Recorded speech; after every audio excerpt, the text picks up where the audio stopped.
Welcome back to the college football week 2 locks, and let's get into it with a recap of last week and week 0, and it was not very good for us. Let me just be frank. Let's start with the week 0.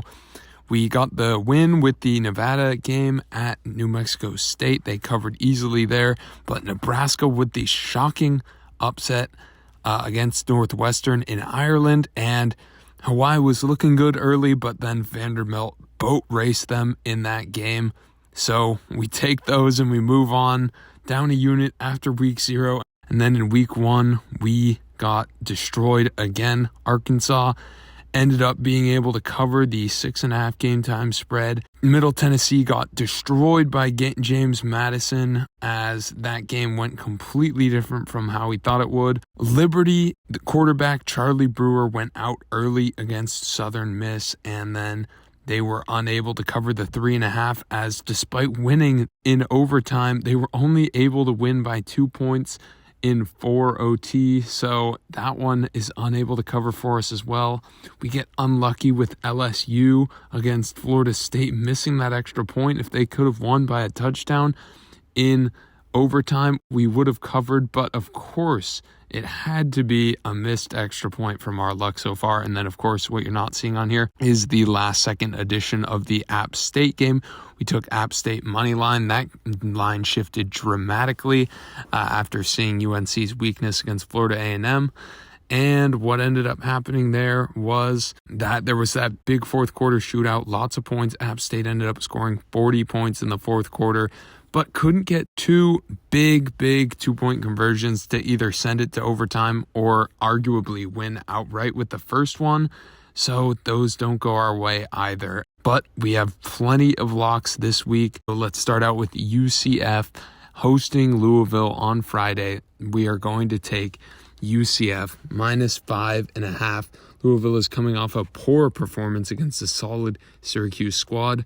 Cuse ran wild over them, and I think this is a good omen for the UCF team under Gus Malzahn, and his philosophy has generally been running. The bounce house is a hard place to play, so I like UCF minus 5.5 here. And of course, in the biggest game of the week, Texas against Alabama, I'm going to have to take Texas plus 20 points. This is the early line. I'm not really sure how this line will continue to move. It's hard to imagine it will stay up this high, but we'll have to see. Both teams were impressive in their openers. Of course, Alabama ripping off 40 points in the first half against Utah State. Texas was similarly good against UL Monroe. Quinn Ewers and Bijan Robinson should be able to ride the crowd and keep this one close enough, maybe even steal the spread back with a couple late touchdowns, but I'm definitely taking Texas here, and maybe they can shock the world. If there's one place that can do it, I think it's at Texas's stadium. They can host over 100,000 fans, so we'll have to see, but it was the recipe for Texas A&M last year. You get Alabama on the road, and they're a little bit susceptible, so we'll have to see what happens here. It's the first time in a while Alabama has played a true road game in the non-conference, so we will see what happens there.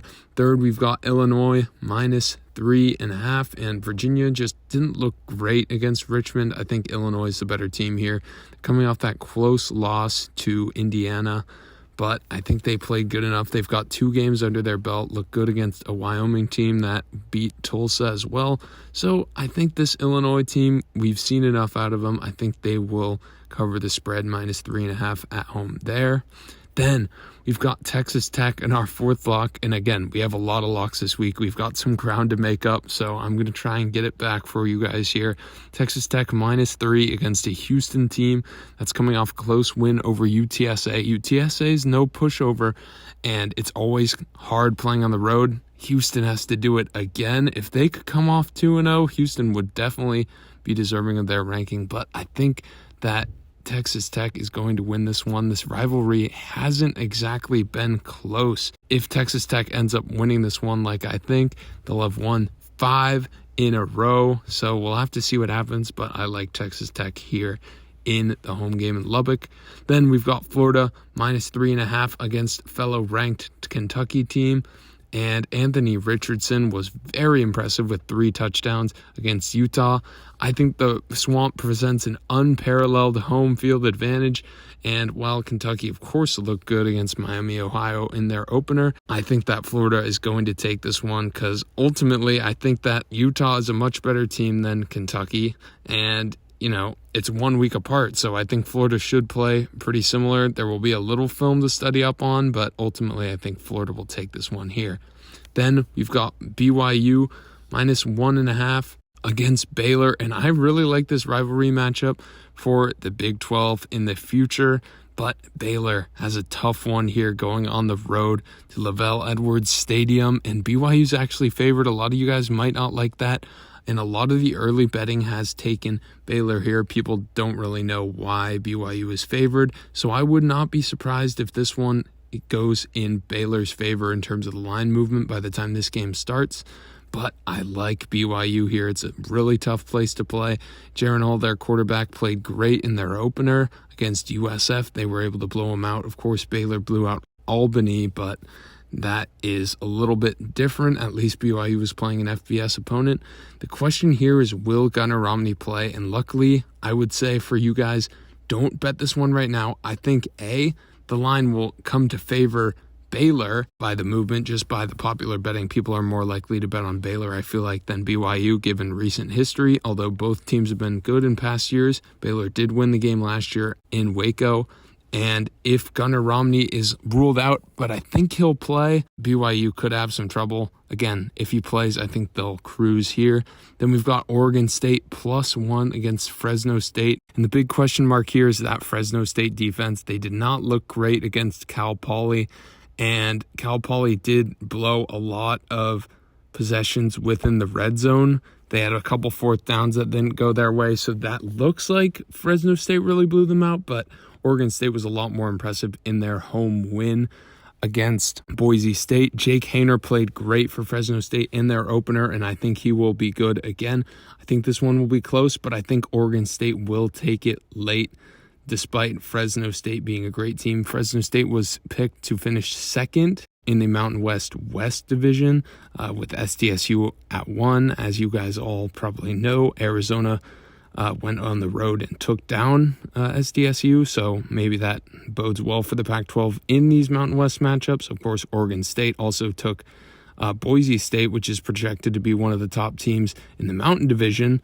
Of course, that was at home, but I still think Oregon State's going to win this, and we'll have to see what happens. I like their money line here. They're +1 at the moment, so we're getting good value there. We've got Arizona +9.5 against Mississippi State. Both teams looked impressive in their debuts. Of course, that Mississippi State game was delayed for quite a while against Memphis, but they took them down easily, and Arizona, also aforementioned, took down SDSU on the road. I think this is going to be a tough environment for Mississippi State. I don't know how Arizona's fans will show up. The team has not been this good in years. So I think Arizona won't win this game, but I think they'll be able to cover a wide 9.5 margin. And given that Utah lost last week, I would not be surprised if this game balloons to 10, 11, 12 points by game time. So maybe wait on the line and see if it improves by that standpoint. And finally, we've got USC at Stanford in a conference matchup, finishing off with 3 Pac-12 games on the slate. And I'm going to take Stanford +11.5. I think USC is fully going to win this game, but the numbers just don't lie for Stanford. They're 18-2 in their last few home games in the Pac-12 conference. They beat Oregon last year. They beat USC, obviously, on the road last year. They've performed well against USC in the past decade or so. So I'm going to have to take Stanford +11.5, and they're even better in the spread than just these outright numbers. So we're going to take Stanford +11.5. I don't think they have a shot at winning. Don't touch the money line, but I think this one could be good value at 11.5, and it could balloon even more with all the Lincoln Riley bettors pouncing on USC. I would not be surprised if this one gets to 12, maybe even 13 points that Stanford is giving up here. Thank you for watching.